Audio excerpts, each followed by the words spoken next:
environ à 1 kilomètre parcouru. Bien sûr, si on marche rapidement, c'est sûr que si on marche comme ça ne fera pas 1 kilomètre parcouru. Donc, on parle de 1000 pas pris à vitesse. Ça équivaut à environ 1 kilomètre. Deuxième question. Une personne très active, comme M. Bouchard, par exemple, qui va vivre plus de 100 ans. Ceux qui sont bons en maths, là. 365 millions. Ça fait des pas, ça, hein, dans une vie? On en fait des pas dans une vie. Dernière question. Personnelle. Répondez pas. Dans tous les pas que tu as faits jusqu'à aujourd'hui, combien de pas as-tu pris pour Dieu? Combien de pas as-tu fait pour Dieu? Dans la foi, dans l'obéissance, pour aller parler de lui, le faire connaître. La dernière fois, fin juin, je vous avais parlé de courir, la course de la foi. Aujourd'hui, on va ralentir la vitesse. Je vais vous parler de marcher avec Dieu. Marcher avec Dieu. Alors, combien de pas tu fais pour Jésus? Dans le mot marcher revient très souvent dans la parole de Dieu, autant dans l'Ancien Testament que dans le Nouveau Testament. Et le mot marcher est un thème très important dans la Bible, mais il peut prendre différentes significations, différents sens. On va voir quelques sens ensemble. On va aller tout de suite dans l'Ancien Testament, Deutéronome 1, 29. La version est la seconde 21.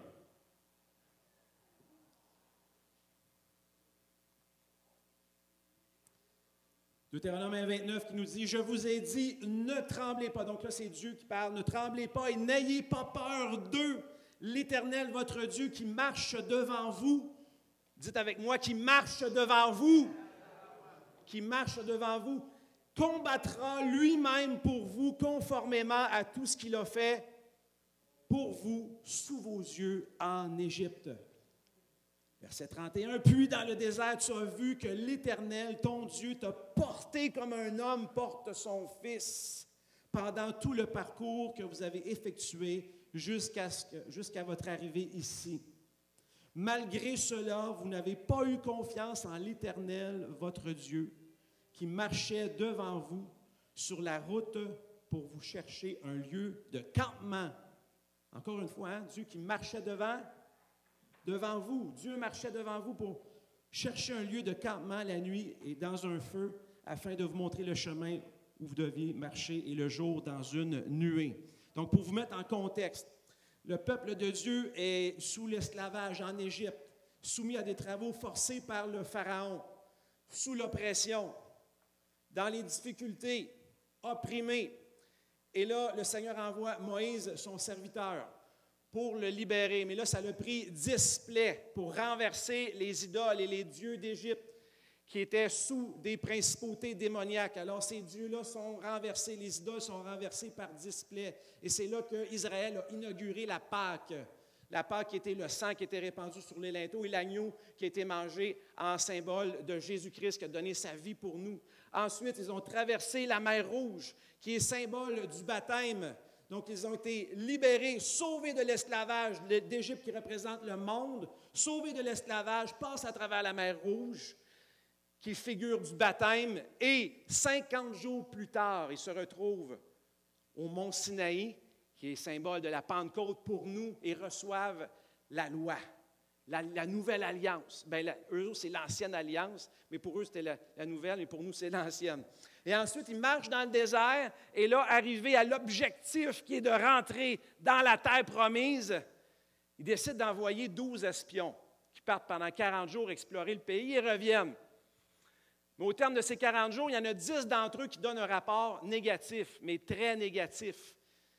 Ils décrivent le pays comme étant terrifiant, surtout les habitants de ce pays-là qui sont considérés comme étant des géants, des guerriers redoutables. Et nous étions pour eux comme des sauterelles qui auraient pu nous dévorer facilement. Donc, ils sèment la terreur, la peur et le découragement parmi le peuple d'Israël.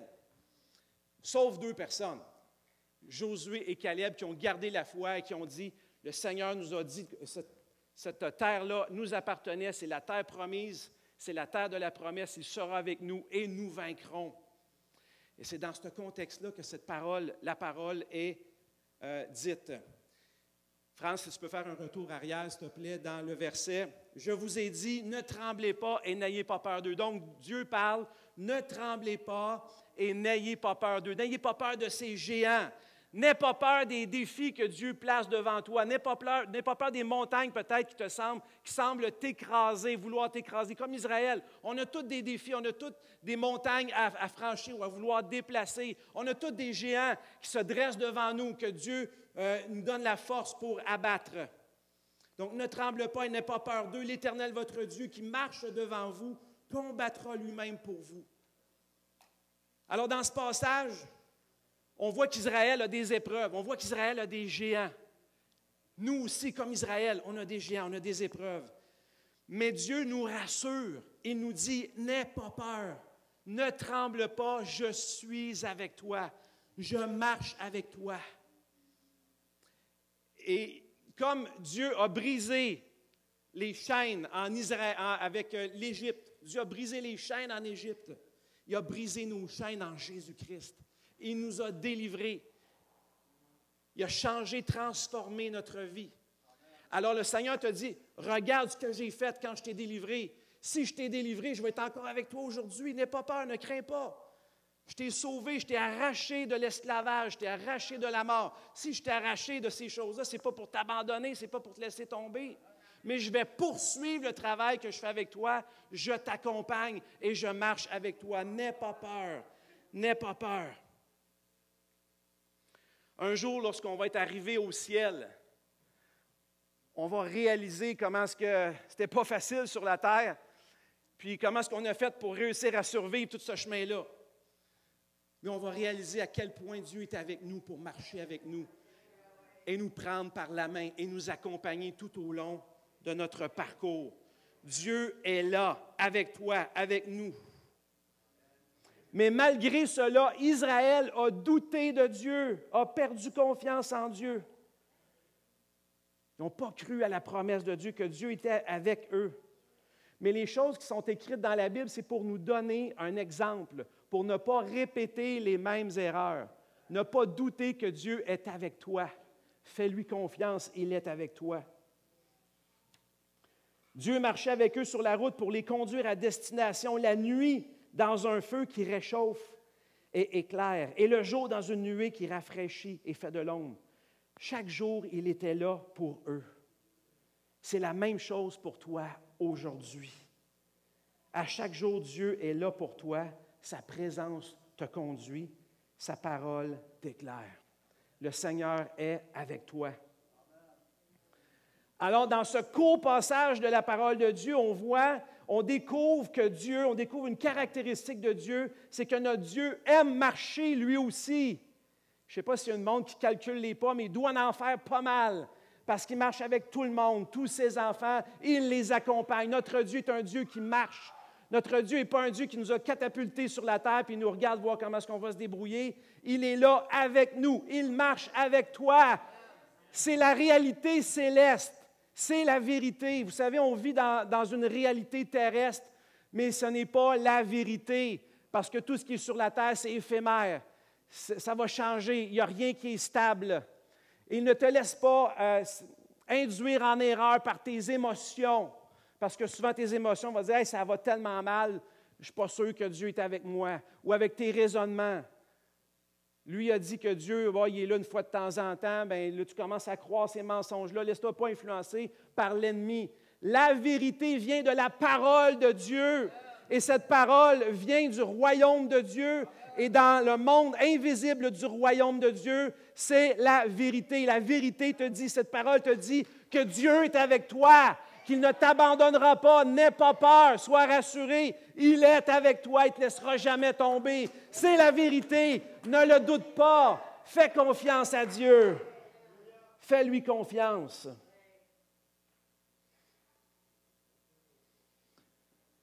Donc Dieu est un Dieu qui aime marcher. Il nous accompagne à tous les jours dans notre marche. Son nom est l'Éternel qui marche devant toi. Alors ne pense pas que Dieu t'a abandonné ou que tes ennemis sont plus forts que toi. C'est un mensonge. À partir d'aujourd'hui, ne doute plus que Dieu t'accompagne à chaque instant de ta vie. Peut-être qu'aujourd'hui, tu ne le vois pas. Peut-être qu'aujourd'hui, tu ne le sens pas. Peut-être qu'aujourd'hui, tu te sens écrasé par les difficultés. Mais un jour, quand tu vas être de l'autre côté, tu vas voir Jésus face à face. Et là, il va te regarder. Et là, tu vas le regarder. Et là, tu vas réaliser, ah, tu étais là, réellement, avec moi. Tu m'as accompagné. Si j'avais su, bien là, il te le dit dans sa parole. C'est la vérité. Alors arrête de marcher en doutant ou avec crainte, mais marche avec confiance, marche avec assurance. Comme on a chanté, bénis-le parce qu'il est avec toi. Et cette foi va activer sa présence et les miracles dans ta vie. Et c'est là que les montagnes vont se tasser. La montagne qui t'écrasait, c'est à ce moment-là qu'elle va se tasser. La vérité dans les lieux célestes, dans l'invisible, c'est que Dieu est avec toi. Et cette vérité vient du royaume des cieux. Elle ne changera pas. Elle ne changera pas. Deutéronome 2,7 nous dit aussi, « Car l'Éternel, ton Dieu, t'a béni dans tout le travail de tes mains. Il a connu ta marche dans ce grand désert. Il l'a connu. » Ça ne veut pas dire qu'il l'a regardé, il était là avec toi. Le mot « connaître », ça veut dire qu'il était là avec toi. L'Éternel a connu ta marche. Jusqu'à aujourd'hui, de ta naissance jusqu'à aujourd'hui, le Seigneur connaît ta marche. Il t'a choisi pour te bénir. Voilà 40 années que ton Dieu est avec toi. 40 années qu'il est avec toi et tu n'as manqué de rien. Et tu n'as manqué de rien. Israël est dans le désert, là. Il n'est pas dans de verts pâturages avec des... Ils sont dans un désert hostile, un désert qui est brûlant le jour et glacial la nuit, avec des animaux sauvages. Ce n'est pas une place pour prospérer. Moi, je ne sais pas pour vous, mais 40 ans dans le désert, je ne sais pas si j'aurais survécu, mais là, on ne parle même pas de survie. On parle de prospérité, on parle de s'épanouir. Israël n'a manqué de rien. Pourquoi? Parce que l'Éternel marchait avec eux. Aujourd'hui, l'Éternel marche avec toi. Sois-en assuré, grave-le dans ton cœur. Dis avec moi ce matin, l'Éternel marche avec moi. L'Éternel marche avec moi. C'est une vérité dans les lieux célestes. Et quand on va arriver de l'autre côté, on va découvrir cette vérité-là. On va la voir réellement, mais qu'on puisse la saisir avant de se rendre là-bas pour en profiter, pour en avoir les bénéfices.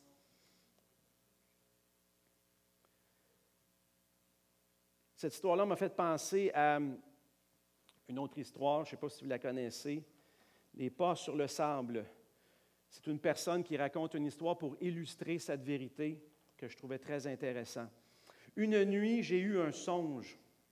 J'ai rêvé que je marchais le long d'une plage en compagnie du Seigneur. Dans le ciel apparaissaient les unes après les autres toutes les scènes de ma vie. J'ai regardé en arrière et j'ai vu qu'à chaque scène de ma vie, il y avait 2 paires de traces sur le sable. L'une était les miennes et l'autre était celle du Seigneur. Ainsi, nous continuions à marcher jusqu'à ce que tous les jours de ma vie aient défilé devant moi. Alors je me suis arrêté et j'ai regardé en arrière. J'ai remarqué qu'en certains endroits, il n'y avait qu'une seule paire d'empreintes. Et cela correspondait exactement avec les jours les plus difficiles de ma vie. Les jours de plus grande angoisse, de plus grande peur et aussi de plus grande douleur. Je l'ai donc interrogé, « Seigneur, tu m'as dit que tu étais là avec moi tous les jours de ma vie et j'ai accepté de vivre avec toi, mais j'ai remarqué que dans les pires moments de ma vie, il n'y avait qu'une seule trace de pas. Je ne peux pas comprendre que tu m'aies laissé seul au moment où j'en avais le plus besoin. » Et le Seigneur lui répondit, « Mon fils, tu m'es tellement précieux, je t'aime. Je ne t'aurais jamais abandonné, pas même une seule minute. Les jours où tu n'as vu qu'une seule trace de pas sur le sable, ces jours d'épreuve et de souffrance, eh bien, c'était moi qui te portais. » Ce verset, dans Deutéronome, nous le dit. l'Éternel nous porte comme un père porte son fils. Dans les moments difficiles, s'il y a un trou pour trébucher ou s'il y a une place qui est escarpée ou dangereuse, qu'est-ce que le Père va faire? Il va mettre son Fils sur ses épaules, puis il va le transporter. Et ça, c'est la nature de notre Dieu. Et Dieu ne peut se renier lui-même. C'est notre Dieu, il t'aime, il ne t'abandonnera jamais et il marche avec toi tous les jours de ta vie. Alléluia. Maintenant, on se transporte dans le Nouveau Testament. Est-ce que la Bible continue de parler de la marche avec Dieu?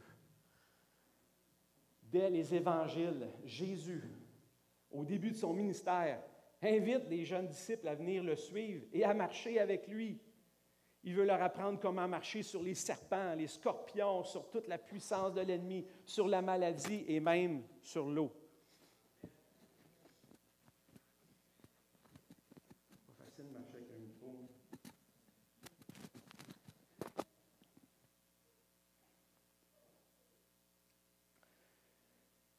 Alors, ce que Jésus a dit à ses jeunes disciples, qu'est-ce qu'il a dit? Si quelqu'un veut venir après moi, qu'il renonce à lui-même, donc dire non à lui, qu'il abandonne sa vie, ensuite qu'il se charge de sa croix, donc qu'il accepte de souffrir pour la bonne nouvelle de l'Évangile et d'embrasser la vie de Christ, qu'il se charge de sa croix et qu'il me suive. Jésus n'est pas intéressé à additionner des convertis. Cling, prochain, prière du salut, cling, prochain. Jésus est intéressé à multiplier les disciples. C'est des disciples qu'il veut faire. Oui, les disciples doivent passer par la conversion, mais les nouveaux convertis devraient être informés ou devraient être prêts à savoir qu'ils doivent devenir des disciples. Donc, marcher comme Jésus. Jésus te lance une invitation à toi aussi. Est-ce que tu veux le suivre? Veux-tu le suivre? Veux-tu marcher sur son chemin? Il avertit. Jésus avertit ses disciples. Il leur dit, « Oh, c'est un chemin qui est difficile. Mon chemin est étroit. Il n'est pas facile, mon chemin. Mais il mène à la vie éternelle. » Il y a un apôtre, lui, qui a très bien écouté, il était très bien attentif à Jésus, et lui aussi continue dans la même ligne de pensée dans 1 Jean 2, 6. « Celui qui dit qu'il demeure en moi, en lui, doit marcher aussi comme il a marché lui-même. » Donc, pour Jean, c'est noir ou c'est blanc. Si on dit qu'on demeure en lui, on doit marcher comme lui. Donc, si on ne marche pas comme lui, on ne demeure pas en lui. Il devait être très fort en mathématiques, mais c'est une équation qui est très facile à faire. Comment est-ce que Jésus marchait? J'ai sorti 2 caractéristiques seulement. Dans Hébreux, ça nous dit que Hébreux 4,15, Hébreux 7,16. Comment Jésus a-t-il marché? Jésus a marché en sainteté. Il a toujours et sera toujours saint, innocent, sans tache et séparé des pécheurs. Vous allez me dire, ce n'est pas facile, hein? Le standard est très haut, la barre est très haute. Jésus a marché dans la sainteté, mais cette sainteté, maintenant, il l'a déposée en toi par son esprit. Et c'est ce qui te rend saint. Et dans Luc, ça nous dit que le but qui nous a sauvés, c'est qu'on marche avec lui tous les jours de notre vie dans la sainteté. Et dans Actes 10, 38, ça nous dit, vous savez comment Dieu a oint d'Esprit Saint de force Jésus de Nazareth, qui marchait, qui allait de lieu en lieu, faisant du bien aux gens et guérissant tous ceux qui étaient sous l'oppression du diable, car Dieu était avec lui. Donc Jésus, comment est-ce que Jésus marchait? Jésus marchait dans la sainteté, séparé des pécheurs, séparé du péché, dans l'innocence, sans tache. Il marchait aussi dans la puissance du royaume des cieux, manifestant la puissance du royaume des cieux, guérissait les malades, chassait les démons, ressuscitait les morts. Il marchait aussi en faisant le bien, il marchait dans l'amour. Donc ça, c'est notre standard. Oui, la barre est haute, la barre est difficile, mais à chaque jour, je veux marcher comme Jésus. C'est mon but à atteindre. Est-ce que c'est votre but aussi? J'aspire toujours à marcher comme Jésus de plus en plus. Donc, le disciple de Jésus aspire à marcher comme lui. Plusieurs personnes, comme je vous ai dit, vont trouver cette affirmation peut-être difficile. Bien, me comparer à Jésus, est-ce que c'est prétentieux? Ça a l'air trop difficile. Ou une telle personne dit qu'il marche comme Jésus, mais pour qui il se prend? Bien, ça devrait être la vie normale du chrétien. Marcher comme Jésus. Marcher comme Jésus, c'est notre standard, c'est notre vie. Maintenant, Paul apporte une nuance, parce que, bon, Jean est très catégorique, hein, c'est noir ou c'est blanc. Alors, Paul amène de la précision sur la marche avec Dieu. C'est lui qui en a parlé le plus. Dans 1 Thessaloniciens 4, 1, ça nous dit « Au reste, frères, puisque vous avez appris de nous comment vous devez vous conduire et plaire à Dieu, et c'est ça, là, ce que vous faites, nous vous prions et nous vous conjurons au nom du Seigneur Jésus de marcher à cet égard de progrès en progrès. » Dites avec moi, progrès en progrès. Notre Dieu est un Dieu de progression aussi. Progrès en progrès, ça veut dire qu'avant, tu étais peut-être à un niveau, mais là, tu es rendu à un autre niveau, si tu regardes hier. Donc, ton témoignage ou ta marche comme Jésus d'hier est peut-être plus faible que celle d'aujourd'hui.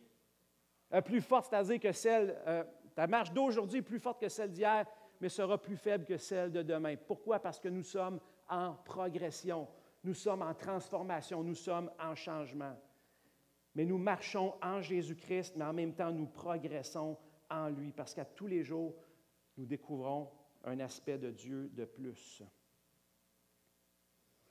Alors qu'on puisse, d'un autre côté, d'une autre facette, ne pas se condamner nous-mêmes, puis ne pas se voir comme des incapables ou de se condamner, et qu'on ne condamne pas les autres non plus, qu'on ne porte pas de jugement sur les autres non plus, mais qu'on puisse se voir comme étant en progression, en cheminement. L'important, c'est qu'on avance tous ensemble. Et là, si on voit que quelqu'un régresse, quelqu'un tombe dans le péché ou quelqu'un trébuche, c'est notre devoir de prier pour lui, de lui prendre la main et de le relever et de l'amener avec nous pour l'aider.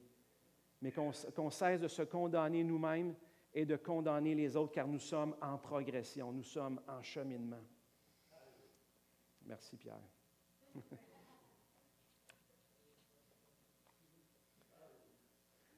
Ensuite, l'apôtre Paul. L'apôtre Paul parle très fort à l'Église d'Éphèse. Il va utiliser le mot « marcher » 4 fois. Il veut faire comprendre à l'Église d'Éphèse quelque chose de très important. Et dans ce contexte, marcher, c'est un comportement. Donc, quand Paul parle de marcher avec Dieu ou de changer sa marche ou de travailler sa marche, il parle de travailler ton comportement. Et Paul est bouleversé, secoué qu'il y a des chrétiens qui sont sauvés, mais qui marchent un pas avec Dieu et un pas dans le monde. Le dimanche, il se comporte comme un bon chrétien, marche avec Dieu, mais la semaine, il se comporte comme des gens du monde. Il marche dans le monde. Et dans cette lettre, dans la lettre, l'extrait qu'on va lire, qui est le cœur du message, portez une attention particulière parce qu'il y a une clé importante à saisir pour que ta marche puisse être bénie, que tu progresses dans le Seigneur, dans ta marche pour le Seigneur. Alors, Paul espère que les chrétiens vont se réveiller, et c'est là l'esprit du réveil. Dans Éphésiens 4:1, il parle à l'Église, dans un contexte d'Église, marchez d'une manière digne de l'appel que vous avez reçu. Donc, comportez-vous d'une manière digne de l'appel que vous avez reçu, en toute humilité et douceur. Donc, dans l'Église, il faut se comporter avec humilité et douceur, avec patience. Supportez-vous les uns les autres dans l'amour et efforcez-vous de conserver l'unité de l'esprit par le lien de la paix. Donc, Dieu parle aux croyants qui sont dans l'Église. Marchez dans la patience. Soyez patients les uns envers les autres. Arrêtez d'être impatients. Supportez-vous, même si c'est des choses qui tapent ses nerfs, ce n'est pas grave, on est le corps de Christ, une famille, c'est normal que ça frotte des fois. Mais l'important, c'est qu'on glorifie notre Dieu dans toutes nos paroles, dans toutes nos actions. Ensuite, dans Éphésiens 4:17, on va s'attarder encore un petit peu plus sur ce passage. « Voici donc ce que je dis, ce que je déclare dans le Seigneur, c'est que vous ne devez plus marcher comme des païens qui marchent selon la vanité de leurs pensées. » Alors, si Paul écrit ça, ça devait être qu'il y en a qui marchaient comme des païens, des chrétiens qui marchaient comme des païens. Ça se peut-tu? Oui, ça se peut. Mais Paul donne un remède. Comment faire pour se réveiller et arrêter de marcher comme des païens? Éphésiens 5:1, devenez donc les imitateurs de Dieu, comme des enfants bien-aimés et marchez dans la charité. Donc, comportez-vous comme Jésus, marchez dans l'amour.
Amen.